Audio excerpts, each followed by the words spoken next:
തൃശൂരിലേക്കാണ് ആദ്യം. ചാവക്കാട് ഉത്സവത്തിനിടെ 2 ആനകൾ ഇടഞ്ഞിരിക്കുന്നു. 4 പേർക്ക് പരിക്കേറ്റു. ചാവക്കാട് ബ്ലാങ്ങാട് വൈലി ഉത്സവത്തിനിടെയാണ് സംഭവം ഉണ്ടായത്.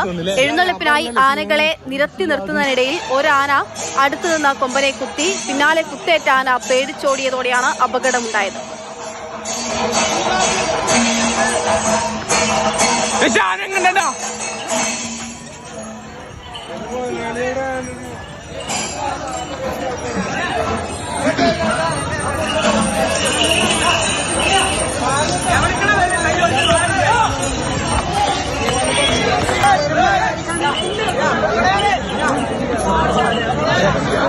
പണിത്തെറിഞ്ഞി പണിത്തെറിഞ്ഞി പാവണ്ട് കൊമ്പൈറ്റ് MS ലിഷോയി വിവരങ്ങൾ നൽകും. ലിഷോയി, 2 ആനകളാണ് ഇടഞ്ഞിരിക്കുന്നത്. ഇത് എന്താണ് ഉണ്ടായതെന്നുള്ള കാര്യം, ഒപ്പം തന്നെ 4 പേർക്ക് പരിക്കേറ്റിട്ടുണ്ട്. പരിക്കേറ്റ ആളുകളുടെ പരിക്കൊക്കെ അത് ഗുരുതരമാണോ? പരിക്കേറ്റവരുടെ ആരോഗ്യനില തൃപ്തികരമാണ്. മറ്റു പ്രശ്നങ്ങളൊന്നും തന്നെയില്ല. ഇന്ന് വൈകുന്നേരം 4:10 കൂടിയായിരുന്നു സംഭവം ഉണ്ടായത്. ചാവക്കാട് ബ്ലാങ്ങാട് വൈലി ഉത്സവത്തിനിടെയാണ് 2 ആനകൾ ഇടഞ്ഞത്. 4 പേർക്കാണ് ഈ സംഭവത്തിൽ പരിക്കേറ്റിട്ടുള്ളത്.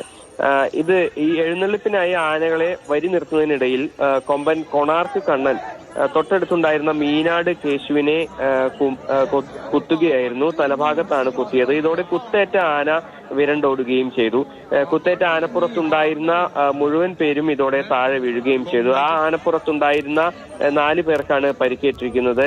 അഴീക്കോട് സ്വദേശിയായ ശ്രീജിത്ത്, വടക്കാഞ്ചേരി സ്വദേശി അഭിഷേക്, വടക്കാഞ്ചേരി സ്വദേശി തന്നെയായ 19 വയസ്സുള്ള അജിൽ, അതുപോലെ തന്നെ ഇവരുടെ കൂടെ തന്നെ ഉണ്ടായിരുന്ന കൃഷ്ണപ്രസാദ് എന്നീ 4 പേർക്കാണ് പരിക്കേറ്റിട്ടുള്ളത്. ഇവരുടെ ആരോഗ്യനില തൃപ്തികരമാണ്.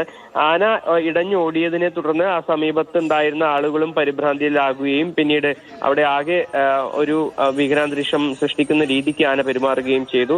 ചാവക്കാട് പോലീസും സ്ഥലത്തെത്തി. നിരവധി പേർ അവിടെ ഉണ്ടായിരുന്നതിനാൽ തന്നെ ആളുകൾ ഓടുന്നതിനിടയിൽ വീണും പരിക്കേറ്റിട്ടുണ്ട്. ആനപ്പുറത്ത് ഉണ്ടായിരുന്നവരെ ഉടനടി തന്നെ ആംബുലൻസിൽ ആശുപത്രിയിലേക്ക് മാറ്റുകയും ചെയ്തു. പിന്നീട് ഈ 2 ആനകളെയും തളയ്ക്കുകയും ചെയ്തിട്ടുണ്ട്. ഈ ഉത്സവത്തിന് എഴുന്നള്ളിപ്പിനിടെയാണല്ലോ ആന ഇടയുകയും 2 ആനകൾ ഇടയൊക്കെ ഉണ്ടായത്. ഇനിയിപ്പോൾ ഉത്സവം നടത്തിപ്പ് എങ്ങനെയാണ്? അത് സംബന്ധിച്ചുള്ള വിവരങ്ങളൊക്കെ ലഭ്യമാകും. ഉത്സവം നടത്തിപ്പ് അതായത് 3 ആനകളാണ് ആകെ ഉണ്ടായിരുന്നത്. 2 ആനകളാണ് ഇതിൽ ഇടഞ്ഞത്. മറ്റ് ചടങ്ങുകൾ തുടർന്ന് മറ്റൊരു ആനയെ വെച്ചുകൊണ്ട് ചടങ്ങുകൾ സാധാരണ പോലെ തന്നെ നടത്തുകയും ചെയ്തു.